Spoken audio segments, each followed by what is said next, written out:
Hey, what's going on guys, Chris here, back into No Man's Sky, of course, with the newest update, EXO MECH, having a ton of fun in it. And today I'm going to show you exactly what you need to do in order to get the new EXO MECH, everything about its upgrades, about some of the coolest components that you can install on this thing, as well as a few tips and tricks that you might want to keep in mind if you want to make the most out of it, because it's definitely a very useful tool to have at hand. So let's jump right into it, and as always, a thumbs up on this video would be super awesome. Now, as soon as you log in the new update, you're probably going to see one of these messages popping up right here, indicating that there's some new exocrafts that you can go ahead and install. Of course, these are going to require unlocking. We're going to go over that in just a second, but alongside with this, Hello Games has also kind of updated the tutorial, and I pretty much think that during the main mission, the main storyline, you're going to be able to more easily get the exocrafts now because of all of these changes. Nonetheless, as far as unlocking the EXO MECH goes, this is going to be done at the construction research station on the space anomaly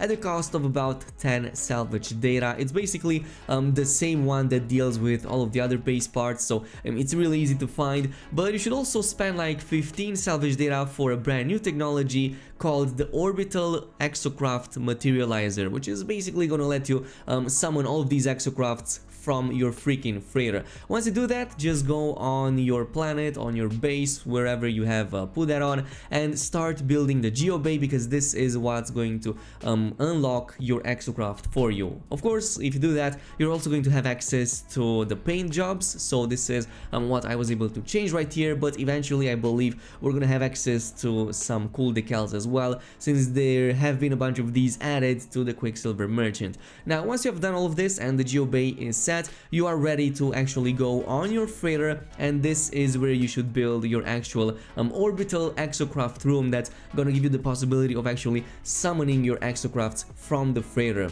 Now, the room itself doesn't really do anything once you install it. It pretty much opens up that possibility for you, but as far as interacting with it, there's no real interactions going on. It looks cool though, I'm not gonna lie, it looks really freaking cool for what it does, so I suggest putting it somewhere in the back where you don't access it all the time or whatever. But once that is all done, you can pretty much go on any planet surface, pull up the quick menu, and now you're gonna be able to pick and choose whichever exocraft you want to summon right in front of you, even if you never built a geobay on the planet that you're currently on. But one thing you should note here is that you will absolutely need to summon your freighter in the same system you are into to be able to access this and be able to summon these. Otherwise, they will just be grayed out up until you summon your actual freighter in the same system you're in. Now, the difference right here is the fact that only the EXO MECH kinda drops from the sky, which is the intended animation.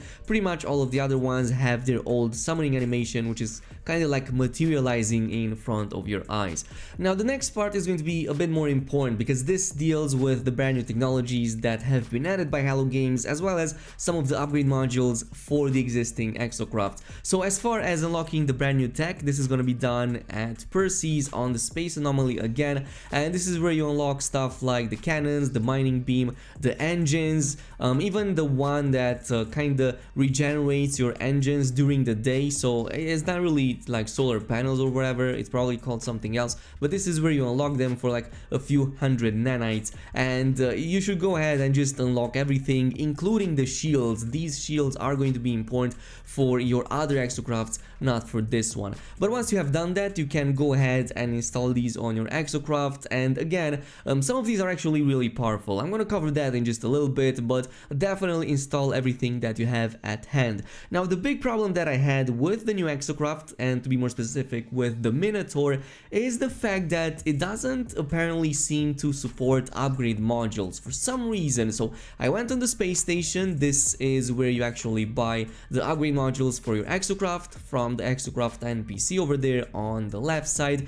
All of these right here do fit with literally every other exocraft in the game except for our Minotaur, which I'm not really sure why that is the reason. Maybe because it would be way too overpowered if that was possible, because at the current time, if you try to install anything, even if it mentions over there that it applies to all exocrafts, yeah, you're gonna get this error right here and everything is gonna be grayed out and you're not gonna be able to install them. But on everything else, like the roamer, the nomad, it's going to work and you can install, including the ones for the engine boosts. Anyway, once you've done all of that, you're pretty much ready to go, and actually the EXO MECH is way more important than even I initially thought.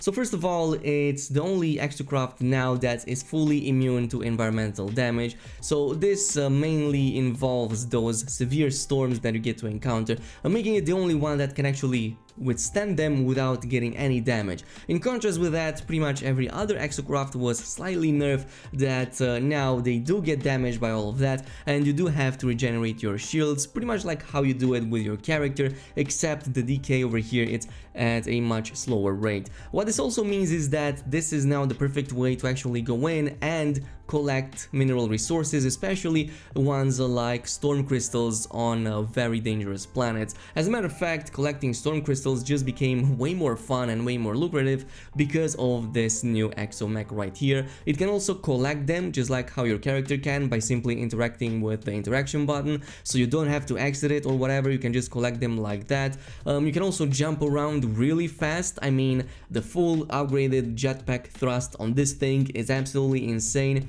This could also work in a very similar way on weekend missions, that most of which involve collecting various resources on very dangerous planets, so this is gonna make things like 100 times better. On top of this, we also have the scanners, so I kind of put off this for a moment up until I realized just how useful they are. So if you install the scanner module on any of these exocrafts, including of course the Minotaur, you're now gonna be able to see pretty much every point of interest by just pressing C. So pretty much every other thing that was unveiled when using your analysis visor, like for example mineral deposits or for example bases or any other points of interest, are now physically visible on your freaking screen when you're actually moving without you having to enter that first person view with the visor. Now speaking of collecting, your mining beam is both good at mining resources the old-fashioned way, as well as collecting these ground minerals like how it is with your terrain manipulator on your multi-tool, but in this case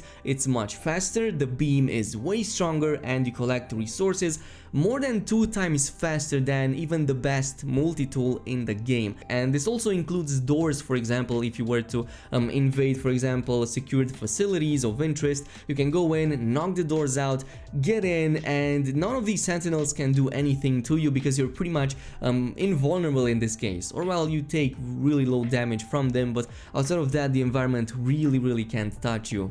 Now, another very awesome use that you have for the EXO MECH is the fact that it can actually walk underwater. So if you're on an ocean bed, yes, you can actually walk at the bottom and you're not going to float or anything, and that makes a lot of sense. I mean, this is a really heavy piece of machinery and it pretty much works the same as it does on the surface, as in you can still jetpack boost all over the place. Again, distance is really high, and to top it all off, I think the biggest benefit right here is the fact that you can travel through the water much faster than ever before. You don't have to worry about using your thrusters anymore that can also deplete.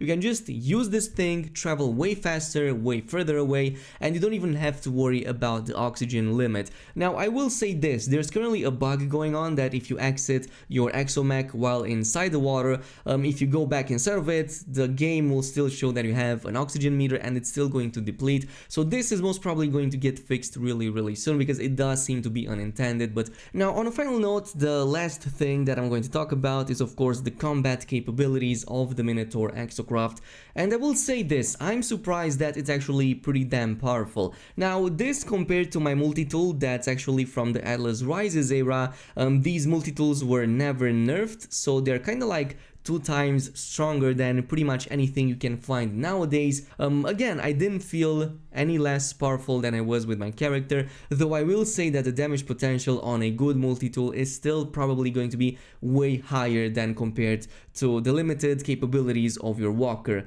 And on top of that, we also only have like 2 firing modes. You have the cannons and you also have the mining beam, which isn't really that good for combat. So I really hope that Hello Games is going to implement more of these weaponries for our walkers as well, not just for the multi-tools and the ships. So yeah, this is pretty much it with the overview of the new Exocraft. Of course, if you encounter any issues with the game, chances are there's going to be more patches coming up really soon. I believe that there's already a bunch of fixes on experimental that should drop any moment now, so just stay tuned for that. But otherwise, I really hope there's going to be more to these in the future. For now, it's a really fun feature. It's probably gonna keep us going for quite a number of days, weeks, maybe months over there. It does add to our existing gameplay quite a bit, and I'm actually happy that we have something like this.